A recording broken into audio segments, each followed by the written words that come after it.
안녕하십니까.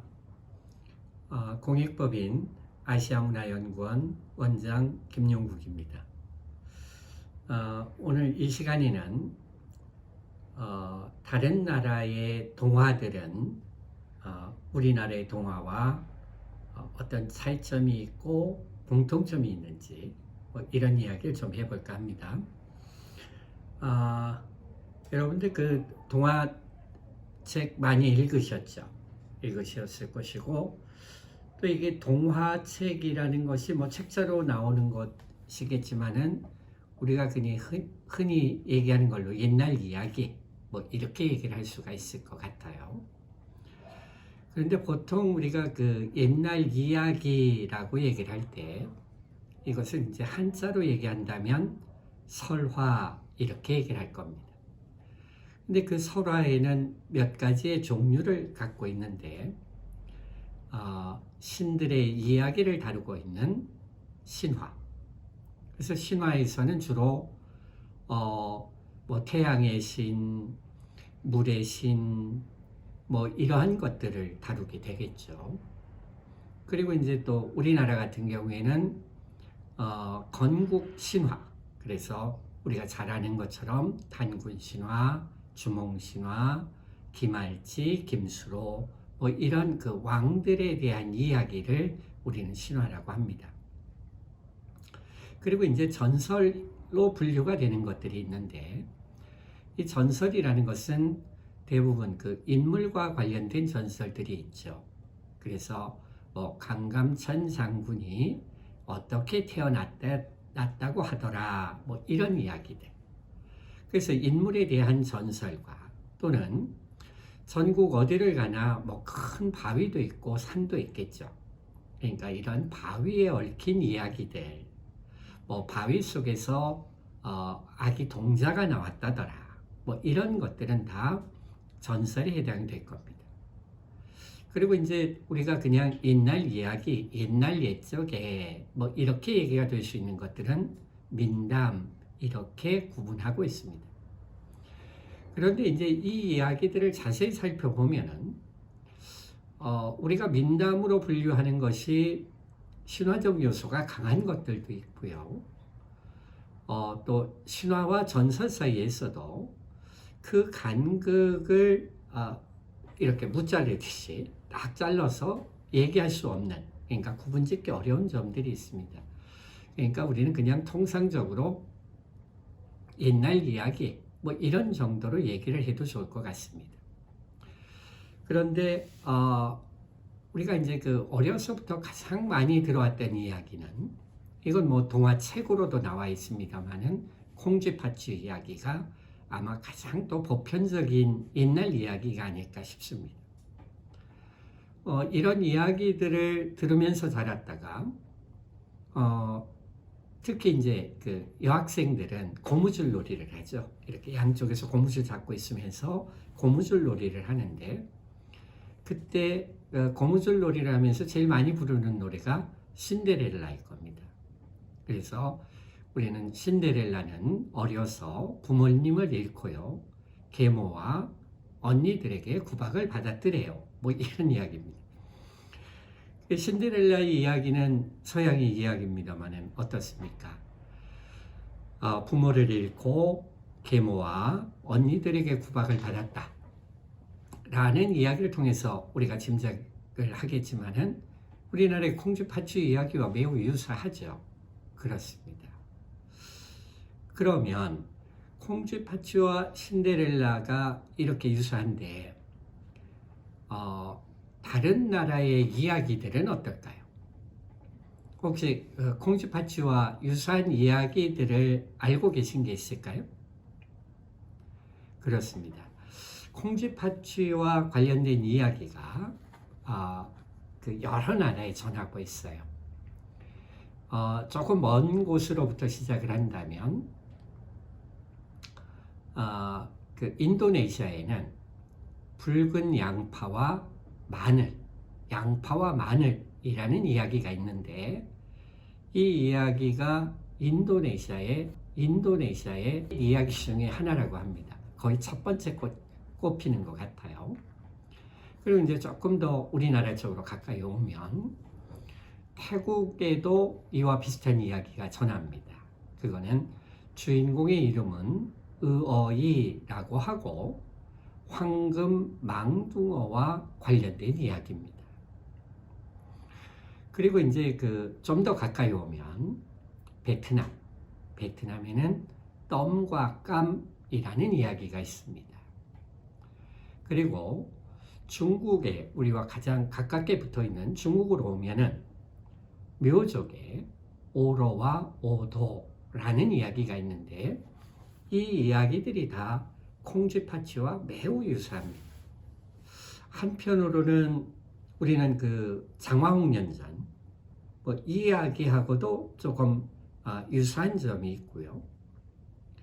또 한편으로 보면 어느 나라의 이야기들은 그 흥부와 놀부 혹은 혹부리 영감과 같은 그러한 형태의 이야기들이 있습니다.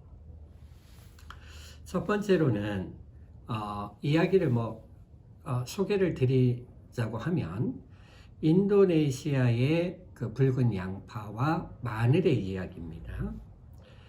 여기에도 주인공은 늘 어떨까요? 예쁘고 마음씨 착하겠죠. 그리고 늘 계모가 등장이 되겠죠. 그래서 이 계모는 주인공을 늘 일만 시키고 이럽니다. 이러다가 이제 계모의 빨래를 하다가 이 빨래를 잃어버려요. 냇가에서. 그러니까 주인공이 뿌띠라고 얘기하는데 이 바왕 뿌띠라는 주인공이 밤새도록 그 옷을 찾아 헤매지만은 찾지를 못해요. 그런데 이제 어떤 할머니를 만나서 할머니가 네가 우리 집에 와서 나를 도와주면 내가 너희 그 계모의 새엄마의 옷을 찾아줄게. 이렇게 얘기를 해요.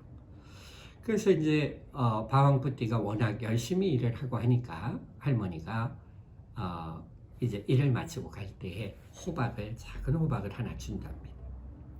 그러니까 이제 이 호박을 가지고 집에 돌아와서 보니 호박을 잘라보니까 거기에서 아주 반짝반짝하는 그런 보석이 나왔어요. 그럼 어떨까요? 이제 그 다음 장면 생각이 날까요? 이제 계모의 딸, 그렇죠? 그러니까 이복 동생이 또 어떻게 얘기를 할까요? 그래? 그럼 나도 한번 가봐야지. 해서 이제 요번에는 바왕뿌띠가 받았던 것보다도 더 큰 호박을 하나 가지고 와요. 그러면 어떨까요? 막 가슴이 설레겠죠. 그래서 이제 집에 와서 잘라보니까 그 안에는 뭐가 나왔을까요?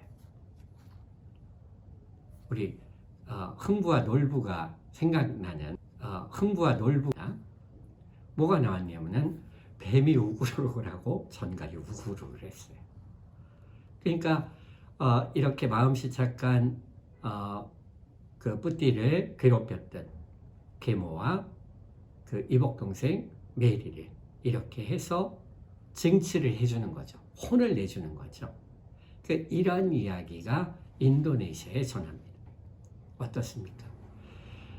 흥부가 제비다리를 고쳐주고 제비에게서 복을 받았던 것처럼 박씨 하나를 물고 와서 이걸 흉내내려고 하던 놀부가 제비다리를 부러뜨리고 역시 박씨를 받아서 열어보니 어땠어요? 바로 이렇게 착한 사람은 복을 받고 악한 사람은 벌을 받는다. 이런 이야기입니다. 이런 이야기들이 비슷비슷하죠. 그러니까 지금 들으시면서 콩쥐파치와 매우 유사하구나 이런 생각을 하실 것 같아요. 그리고 그 혹부리 영감에 대한 얘기도 아시죠? 혹을 하나 도깨비에게 띄워줬는데 그 동네에 살고 있는 그 심술꾸러기 욕심쟁이 양반이 부자가 자기도 그렇게 했는데 결국은 어떻게 됐어요? 또 도깨비들에게 혼이 나죠.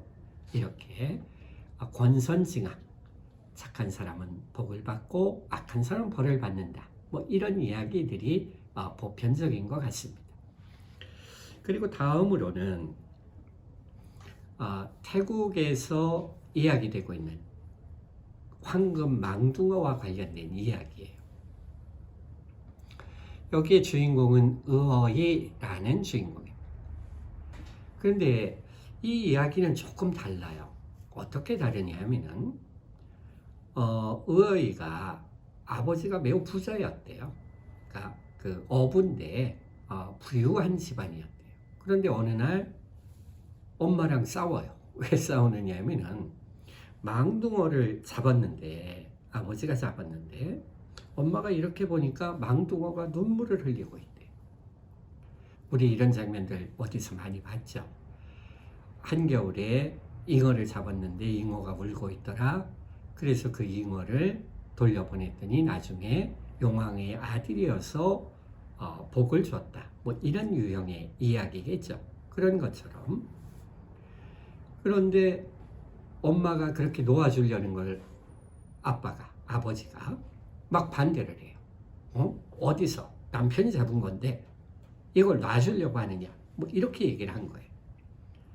그러다가 엄마는 그 물고기를 놓아주려고 하고 아버지는 놔주지 못하게 하는 과정에 의어의 엄마는 큰 물결에 휩쓸려 가서 바다에서 죽고 말아요.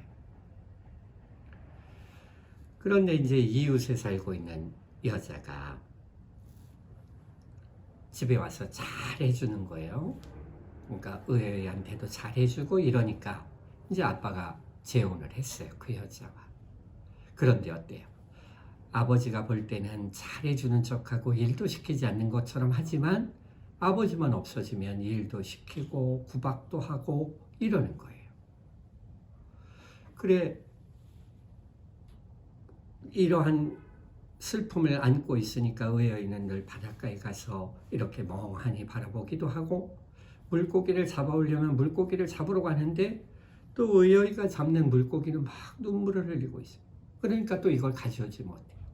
그러니까 물고기를 못 잡아온다고 계속 구박을 받겠죠. 그러다가 어느 날 황금색 망둥어를 잡았는데 그 망둥어가 뭐라고 얘기하느냐면 의어이야 내가 엄마야 이렇게 금망둥어로 환생을 했단다 이렇게 얘기를 해요. 그러니 그 바닷가에서 황금망둥어와 이런 이야기를 나누겠죠. 엄마니까. 그런데 이제 이 장면을 계모가 보는 거예요. 보고서 그 황금망둥어를 요리를 해서 먹어요. 그리고 뼈를 그 마당에 묻었겠죠. 그 자리에 의어이는 보리수나무를 심어요. 그런데 이 보리수나무가 자라면서 너무나 아름다운 거예요. 이 모습을 본 지나가던 왕이 그 보리수나무를 나는 우리 궁궐로 갖고 가겠다. 이렇게 해서 결국은 의어이도 같이. 그러니까 의어이가 그 손을 대기 전에는 아무리 장사들이 와서 뽑으려고 해도 뽑히지가 않는 거예요. 그래서 결국 의어이는 왕의 왕비가 됐다. 뭐 이런 얘기죠. 그런데 여기에서도 왜 태국에서는 그러면 보리수나무가 등장하느냐 이런 점이겠죠. 짐작을 하셨을까요? 태국은 어떤가요? 불교 국가죠. 보리수나무는 바로 고타마 시달타가 석가모니가 우리로 얘기를 하면 그 도를 깨쳤다는 생로병사의 그런 고통으로부터 벗어날 수 있는 그러한 마음의 위안도 얻고 도를 깨쳤다는 바로 그 나무가 보리수나무죠. 그런 겁니다. 그러니까 인도네시아의 이야기와 태국의 이야기가 이런 차이점을 갖는 거. 그러니까 태국이 불교 국가이기 때문에 보리수나무가 등장한다라는 것. 역시 여기에도 착한 사람은 복을 받고 악한 사람은 벌을 받는다라는 것. 이런 내용들을 담고 있습니다. 그리고 이제 조금 더 가까이 오면 베트남이겠죠. 베트남에는 덤과 까메의 이야기입니다. 그런데 이 덤과 까메의 이야기에서도 보면은 이 이야기의 그 종류가 버전이 한 가지는 아니에요. 지방마다 좀 차이가 있습니다. 우리나라의 콩쥐팥쥐도 지역마다 차이가 있거든요. 그래서 제가 공부했던 어떤 책을 보면 전국적으로 이제 대표적인 게 그 콩쥐팥쥐와 관련된 이야기가 한국 구비문학대계에 한 80여 편 전하는 것 같습니다. 그 이야기들을 한번 분석을 해봤더니 다양한 그 유형을 보이고 있어요. 그래서 그 중에는 장화홍련전의 내용이 일부 들어와 있기도 하고 뭐 이렇다라는 것을 저는 확인한 바 있습니다. 여하튼 우리는 베트남의 이야기 속에서는 결국 우리는 콩쥐팥쥐에서는 콩쥐가 팥쥐를 직접 징벌하거나 계모를 징벌하지 않죠. 그런데 콩쥐팥쥐에서는 덤과 깜, 베트남에서는 어떠냐면은 덤이 깜을 젓갈로 만들었다 그렇게 얘기를 해요. 좀 끔찍하죠. 그래서 그것을 맛있게 먹은 계모가 나중에 이것이 자기 딸이라는 걸 알았다. 이렇게 직접 그 징치를 하는 뭐 이런 유형입니다. 그런데 그럼에도 불구하고 결말은 좀 차이가 있지만은 이야기의 요소들, 우리는 콩쥐팥쥐에서 황소가 등장하잖아요. 그런데 베트남에서는 물소가 등장합니다. 이건 왜 그럴까요? 주변에서 가장 가깝게 볼 수 있는 게 바로 물소였기 때문이겠죠. 뭐 이런 정도의 차이는 있지만 사실은 지금까지 얘기했던 인도네시아의 붉은 양파와 마늘, 태국의 황금 망둥어와 관련이 된 의어의 이야기보다는 우리나라의 콩쥐팥쥐의 이야기와 매우 유사합니다. 그리고 이제 또 하나는 바로 중국의 묘족에 전하는 오러와 오도의 이야기입니다. 여기에서는 어떤 장면이 우리랑 비슷하냐면은 신발을 잃어버리는 장면이 비슷합니다. 신발을 잃어버려서 샤오나라는 남자 주인공이 있는데 이 아리따운 모습의 오로의 모습을 보고 반하죠. 그런데 또 이렇게 집으로 돌아가야 되는 시간이 있어서 급하게 가다가 신발을 잃어버리죠. 그래서 그 신발을 찾으려고 하다가 결국 계모인 오도의 엄마가 그 샤오나와 결혼을 시키려고 하지만 샤오나는 매우 영리했어요. 그래서 이들의 계책을 알고 결국 오로와 만나서 행복하게 산다라는 이러한 이야기의 유형을 가지고 있습니다. 우리는 지금 들었던 이 이야기를 통해서 우리나라에만 이런 이야기가 있는 게 아니구나 라는 것을 첫 번째 알으셨으면 좋겠고요. 이건 어떤 거냐면은 그러면 한국만의 어떤 문화 혹은 한국만의 어떤 이야기 물론 존재할 겁니다. 그러나 인류가 보편적으로 가지고 있는 정서는 유사하기 때문에 이것을 우리들만의 것이다 라고 얘기할 수는 없을 거예요. 제가 지금 이렇게 말씀을 드리는 거는 우리가 이 네 나라의 이야기들을 다르다라고 보려면 다른 것이겠지만 매우 유사하다라고 보려면 매우 유사한 이야기들일 겁니다. 우리나라 안에서도 콩쥐팥쥐의 이야기는 지역마다의 차이를 보이고 있습니다. 이런 정도의 차이를 생각한다면 이 이야기들이 붉은 양파와 마늘, 황금 망둥어, 덤과 감, 오로와 오도의 이야기는 매우 유사한 것이 될 것이라고 봅니다. 자, 여러분 생각은 어떠신가요? 저는 우리가 요즘에 특히나 그 이주민들이 우리의 주변에 많이 있죠. 그들과 우리의 차이점을 찾으려고 하면 우리는 수많은 차이점을 찾게 될 겁니다. 그런데 그들이 바로 우리의 이웃이다라는 생각을 갖고 보자고 한다면 그들과의 공통점이 찾아질 것이라고 생각을 합니다. 이렇게 베트남에서 온 사람들도 태국에서 온 사람들도 우리와 유사한 이야기를 들으면서 자랐구나 라는 것은 매우 놀랍지 않을까요? 이것이 인류가 가지고 있는 보편적인 정서일 것이고요. 우리와 물리적 거리가 가까울수록 이야기가 점점 가까워진다는 것도 매우 신기하죠. 그러니까 이렇게 공통점을 가지고 우리의 이웃이 된 이주민들을 대하면 어떨까 싶습니다. 이런 마음으로 오늘 공주파추의 이야기를 소개했고요. 그러나 이렇게 공주파추의 이야기 말고도 선녀와 나무꾼이라든가 흥부와 놀부와 유사한 이야기들이 여러 나라에 비슷비슷하게 전해지고 있습니다. 이런 것들을 생각하시면서 이번 기회에 우리와 유사한 이야기들이 어디 있는가 이런 것도 한번 살펴보시면 좋을 것 같습니다.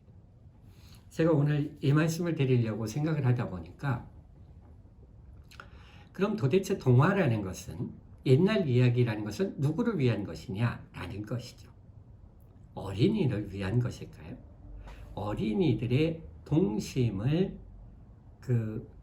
밝고 티 없는 동심을 키워주기 위해서 우리는 이러한 동화를 만들어냈을까요? 물론 그런 이야기도 있습니다. 그러나 이것은 국가마다, 민족마다 다소의 차이점들을 보이는 것은 그들이 어떤 가치관을 가지고 있는가, 그들이 어떤 문화 속에 있는가 라는 것을 보여주는 것이다. 이렇게 생각을 해주시기 바랍니다. 그리고 이 이야기 속에 등장하는 모티프라는 것, 화소, 이야기의 요소들도 그 각 나라, 각 민족이 가지고 있는 가장 유사한 것들을 잘 섞어서 이렇게 한 편의 이야기로 만들어 오고 있다. 이렇게 생각하시면 좋을 것 같습니다. 그래서 이렇게 하는 목적이 어디 있느냐? 그 나라의 문화, 그 나라의 정체성, 이것을 아이들에게 교육시키기 위한 것이다. 그러니까 교육이 더 큰 목적이다. 그런데 인류가 공통적으로 어떤 목적을 가지고 있었느냐? 권선징악, 착한 일을 하면 복을 받고 나쁜 일을 하면 당장은 유리해 보이고 당장은 잘 살고 행복해 보이지만 그것은 영원할 수 없다. 이런 이야기를 전하고자 하는 것 같습니다. 여러분도 이런 이야기를 통해서 지금은 조금 힘들지만 오래도록 영원히 행복하고 즐겁고 보람된 삶을 살아야겠다라는 또 그런 생각의 계기를 마련하는 기회였으면 합니다. 경청해 주셔서 고맙습니다.